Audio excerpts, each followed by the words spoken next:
জাহিদ সাহেব একজন বেসরকারি ব্যাংক কর্মকর্তা, মাসে প্রায় 60,000 টাকার উপরে বেতন পান।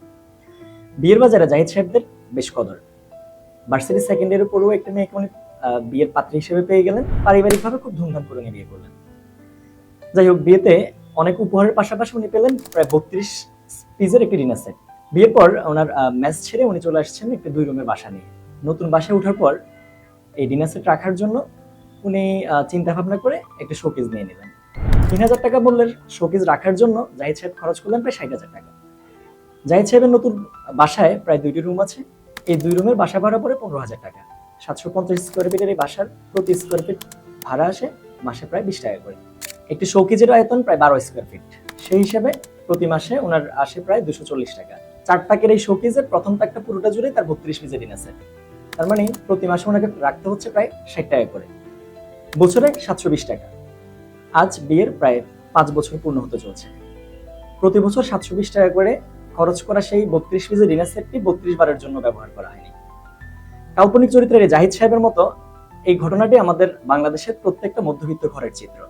আমরা সম্পদকে দূরে ঠেলে দিই আর দায়কে খুব আপন করে ফেলি। আর এই চিন্তা ভাবনাটা শুরু হয় আমাদের ঘর থেকেই। ছোটবেলা থেকে বাবা মায়ের সাথে থেকে বা পরিবেশের সাথে থেকেই আমাদের এই চিন্তা ভাবনাগুলোর উদ্ভব হয়। ধনীরা তাদের ছেলেকে এমন কি শিখান যেটা গরিব বা মধ্যবিত্তরা শিখান না, আর এই শিক্ষা নিয়ে পরবর্তীতে ধনীরা দিন দিন ধনী হন, ধনীর ছেলেরা দিন দিন ধনী হন, আর গরিবরা এই গরিবত্বের সাথে যুদ্ধ করে যায়। আজকের এই ভিডিওতে আমরা জগৎ বিখ্যাত লেখক রবার্ট টি কিওসাকির অর্থনীতির উপরে লেখা জগৎ বিখ্যাত বই রিচ ড্যাড পুয়ার ড্যাডের একটা কমপ্লিট সামারি নিয়ে আসবো, যেখানে রবার্ট টি কিওসাকি এমন কিছু ট্রিক্স নিয়ে শেয়ার করেছেন যা ধনীরা তাদের সন্তানদেরকে শেখায় কিন্তু গরিব বা মধ্যবিত্তরা তা শেখান না। আসসালামু আলাইকুম, আমি মেহেদী হাসান তানভীর বইপুরের পক্ষ থেকে প্রত্যেককে স্বাগত জানাচ্ছি। বইপুর আমাদের একটি কমপ্লিট মিশন বই প্রেমীদেরকে নিয়ে, যেখানে জগৎ বিখ্যাত বিভিন্ন বইকে এনে এটার উপর গবেষণা করে আমরা একটা কমপ্লিট সামারি রেডি করি। মাত্র 5 থেকে 10 মিনিট সময় দিয়ে একটা কমপ্লিট বইয়ের একটা কমপ্লিট নির্যাস আপনি উপভোগ করতে পারেন। তো চলুন আজকে আমরা কথা বলছিলাম জগৎ বিখ্যাত বই রিচ ড্যাড পুয়ার ড্যাড নিয়ে, যেখানে রবার্ট টি কিওসাকি ব্যাখ্যা করেন তার 2 বাবার কথা। তার একজন বাবা পিএইচডি হোল্ডার এবং একটা স্কুল প্রফেসর, যিনি ছাত্র জীবন থেকে খুব ভালো স্টুডেন্ট ছিলেন এবং স্কলারশিপ পাওয়ার পাশাপাশি একজন বড় প্রফেসর হয়েছিলেন। রবার্ট টি কিওসাকি তার এই বইতে তার 2জন বাবার গল্প বলেন, একজন ধনী বাবা আর একজন গরিব।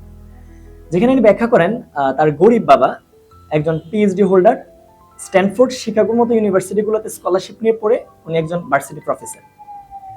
অন্যদিকে তার ধনী বাবা ক্লাস 8 পাস করতে পারেননি। উনি ব্যাখ্যা করেন তার গরিব বাবা অ্যাকচুয়ালি তার নিজের বাবা, আর তার ধনী বাবা তার বন্ধু মাইকের বাবা। যেখানে উনি ব্যাখ্যা করেন একজন শিক্ষিত বাবা এবং একজন অশিক্ষিত বাবার মধ্যকার চিন্তার পার্থক্য পরবর্তী জীবনে তাদেরকে ধনী এবং গরিব বানায়। তো কি কি চিন্তার পার্থক্য আসলে ছিল ধনী এবং গরিব বাবার মধ্যে, চলুন এক নজরে আমরা একটু সামারিগুলো দেখি। রবার্ট টি কিওসাকির ধনী বাবার মতে অর্থের অভাব সকল সমস্যার মূল, কিন্তু গরিব বাবার মতে অর্থই সকল সমস্যার মূল। রবার্ট টি কিওসাকির ধনী বাবা চিন্তা করেন যে তোমাকে অনেক পড়ালেখা করতে হবে যাতে করে তুমি একটি কোম্পানি কিনতে পারো, আর গরিব বাবা চিন্তা করেন তোমাকে অনেক ভালো পড়ালেখা করতে হবে যাতে তুমি ভালো একটি চাকরি পেতে পারো। ধনী বাবা চিন্তা করেন যে অর্থের জন্য আমি কিভাবে সামর্থ্যবান হতে পারবো, আর গরিব বাবা চিন্তা করেন যে আমার পক্ষে কখনোই সামর্থ্যবান হওয়া সম্ভব না। ধনী বাবার চিন্তায় ধনী হওয়ার আগে থেকে আমি আসলে ধনী। উনি বিশ্বাস করেন চিন্তায় ধনী হলেই বাস্তবে ধনী হওয়া যায়। আর গরিব বাবা এই ধনীত্বকে সবসময় ঘৃণা করেন। তার মতে টাকা পয়সা আসলে খুব একটা ভালো জিনিস না। ধনী বাবা চিন্তা করেন যে আমার কাছে যদি টাকা থাকে তাহলে আমি অনেক ভালো ভালো কিছু করতে পারবো। অন্যদিকে গরিব বাবা চিন্তা করেন এই টাকা আসলে আমাকে খারাপ বানাবে। টাকার প্রতি লোভ লালসা আসলে খারাপ জিনিস। গরিব বাবার চোখে যে প্রত্যেকটা ধনী ব্যক্তি খারাপ, আর ধনী বাবা চিন্তা করেন টাকা একটি জড় বস্তু, টাকা কখনোই খারাপ হতে পারে না। টাকার ভালো বা খারাপ হওয়ার কোনো সুযোগ নেই। খারাপ বা ভালো হয় ব্যক্তি। ভালো ব্যক্তির কাছে যদি টাকা আসে, ধনী হয়, তাহলে সে আরো ভালো কাজ করতে পারে। এই পুরো বইতে খুব চমৎকার ভাবে 6টি অধ্যায় নিয়ে আলোচনা করা হয়, যার মধ্যে 3 থেকে 4টি অধ্যায় এতটা দারুণ যা আমার অর্থনৈতিক জীবনের চিন্তাধারাটাকে পাল্টে দিয়েছে। তার মধ্যে প্রথম যেটা ছিল ধনীরা টাকার জন্য কাজ করে না। আপনি দেখেন আমরা যদি আমাদের লাইফের গোলগুলোর দিকে তাকাই, বেশিরভাগ মানুষই আমরা একটা ইঁদুর দৌড়ের মধ্যে আছি, যেখানে আমরা টাকাটাকে সামনে রেখে পিছনে দিন রাত আমরা দৌড়ে যাচ্ছি। কিন্তু রবার্ট টি কিওসাকি ব্যাখ্যা করেন তার ধনী বাবার উপদেশ অনুযায়ী ধনীরা কখনোই টাকার জন্য কাজ করে না। তারা এমন একটা সিস্টেম রেডি করে যে সিস্টেম তাদের কাছে অটোমেটিক টাকা নিয়ে আসে।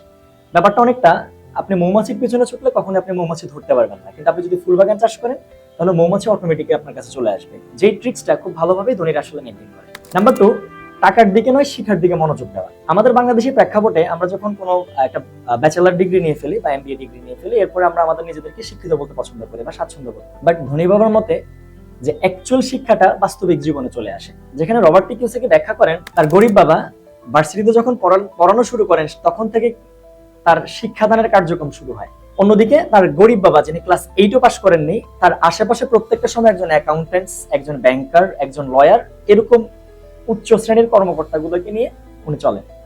তার মতে যে অ্যাকচুয়াল শিক্ষাটা আসলে বাস্তবিক জীবনের শিক্ষা। আমাদের বাস্তবিক জীবনে আমরা শিক্ষার প্রতি খুব কম পরিমাণে মনোযোগ দিই, এবং আমাদের যে একাডেমিক সিস্টেমটা রেডি করা হয়েছে সেটা হচ্ছে একটা ভালো লেভেলের কর্মচারী হওয়ার জন্য, ভালো একজন নিয়োগদাতা হওয়ার জন্য যে শিক্ষাটা, এটা আমাদের আসলে কারিকুলামে নেই। বলতে খারাপ লাগলেও সত্য, আমাদের সিস্টেম আমাদেরকে একজন ভালো চাকরিজীবী বানাচ্ছে, কিন্তু ভালো একজন ব্যবসায়ী বা ভালো একজন উদ্যোক্তা বানাচ্ছে না।